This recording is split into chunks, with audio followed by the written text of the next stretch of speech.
Hello everyone, and welcome to episode 14 of Daniel's Commentaries for System Shock 2. To continue from what happened in the last episode, I am currently on deck 4, hunting down those 3 red cyber assassins, which are all a bunch of idiots, who have those device thingies that'll affect the computers for the, yes, they're called the SIM cards. And this is the place where I insert the first one I get, right about here. Another feature about this deck that you're about to see is the first time you encounter the melee weapon, Crystal Shard, which is an exotic weapon type. It has been said to be the best melee weapon in the game, but it also takes a lot of skill to wield. It takes, I believe, 1 for exotic, but it also requires a good 4 in research skill to actually research the crystal, because you have to research it to use it, which is unfortunate because if it wasn't for that, it would have been a lot more accessible. Although I was planning on discussing this in its own video about melee weapons, that people have gone through the game just using the Crystal Shard or Energy Rapier, which means not engaging in any combat until they reach these 2 weapons, which means not using Laser Rapier until you get to engineering and find it in the core, well, near the core, I think. And when it comes to Crystal Shard, they have to first get to deck 4 and then use the Crystal Shard, which is quite a feat that I haven't tried yet, but I'm planning on. And then I'll make the videos about it, which will actually be posing a challenge to all of you to see if you can do it. All Wrench, or all Rapier, or all Crystal Shard would be quite the thing to try.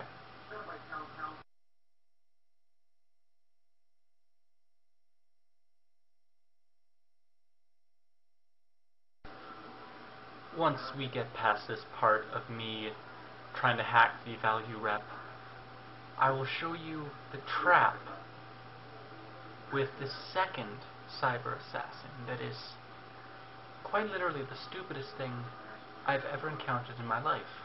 I mean, I've encountered stupid enemy AI, but this one takes the cake. The entire portal cake. Unfortunately, during the recording process, something messed up, and there is no sound to this video. So if you're wondering that, then that's the whole reason. But that log, I believe, is the one when Bronson says that the operations deck is in a state of martial law. But if not, then it's sure as hell implying it, because of all the crap that's been going on if you listen to the logs. Don't worry about using a rad hypo to help you through that small little burst of radioactivity. You're not going to need them that much, except possibly near a small little bit of the body of the many. And that's basically all. But inside this room, you will find an ice pick, which is not an actual ice pick, but a device used that will automatically hack anything. Now, I've only encountered, I believe, 4 or 5 of these in the game, and I'm not sure if the amount in the game is affected by the difficulty, but I do know that on a normal playthrough, you basically get enough to hack all 3 computers in the last boss battle, which unfortunately makes things too easy, because nothing else in the game is worthy of spending such a useful item in automatically hacking something.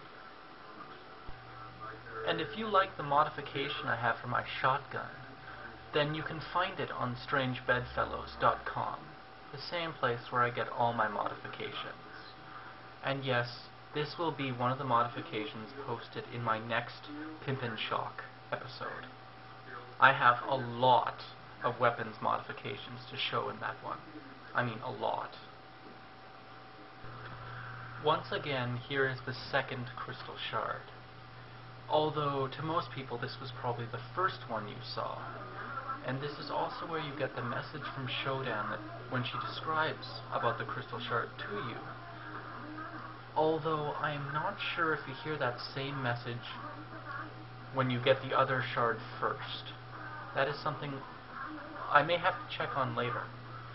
Unless one of you guys already know, then in that case, please email me.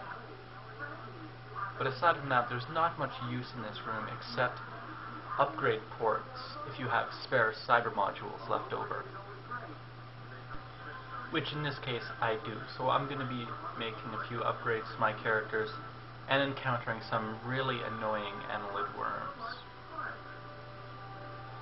And I have plenty of shotgun ammo, so I have no guilt about blowing them up. And also, once I reach Body of the Mind, I really never felt the need to use the shotgun. I guess I either used the handgun when I wanted to conserve ammunition, or heavier weapons when I needed to do damage.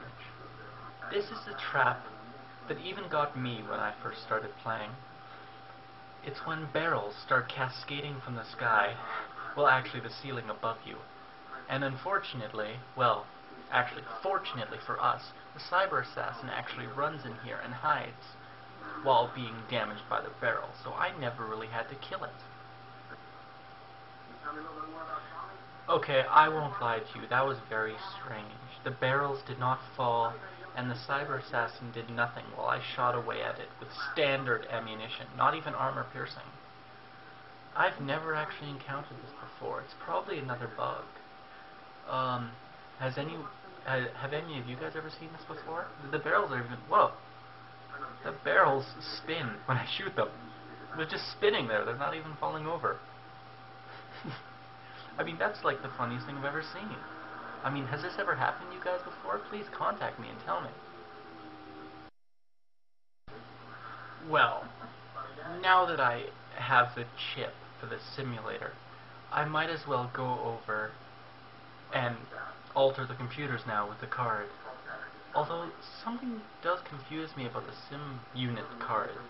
I mean, I know the sim units are supposedly helping design some kind of mutagen that'll turn the dead people into annelids as well.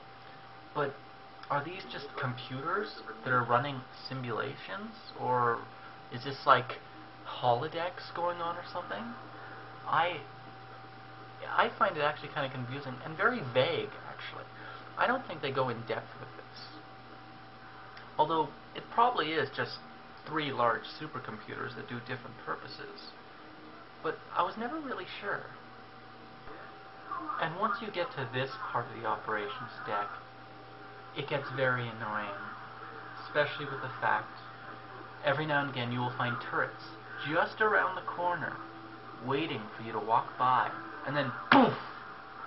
You get shot with lasers. Very painful ones. The one to my right is a perfect example. Or is that missile launcher?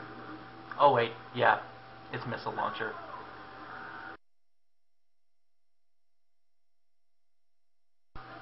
Although you might have only caught a glimpse of it when I ran past, the item I ran past is actually an auto repair unit, which, although smart idea, an item that can automatically repair any broken item, I ultimately found it useless, because I rarely had broken weapons, and if I did, there is always an unbroken one nearby that had much better quality in it already. So I never had to waste an item that would normally be so valuable to such a useless item that's become obsolete. It's the one problem with very useful items in this game. Their value deters from their use on average objects, meaning that you'll probably store them waiting to use them on something better, when you won't find something better. And there is the next supercomputer terminal, which is where I'll put the SIM card. But I've seen people just jump down there and insert the card, unleashing the obvious trap that's hidden down there. But right now I want to look for a few other things, because there's an implant that adds +1 to, I believe, every tech, such as research or hack, whenever it's used. Anyway, that's all for episode 14, and I hope you enjoyed, and possibly informed about something. Well, see you next time, either when I release Pimpin' Shock or episode 15. Expect one of them soon enough. See ya, guys.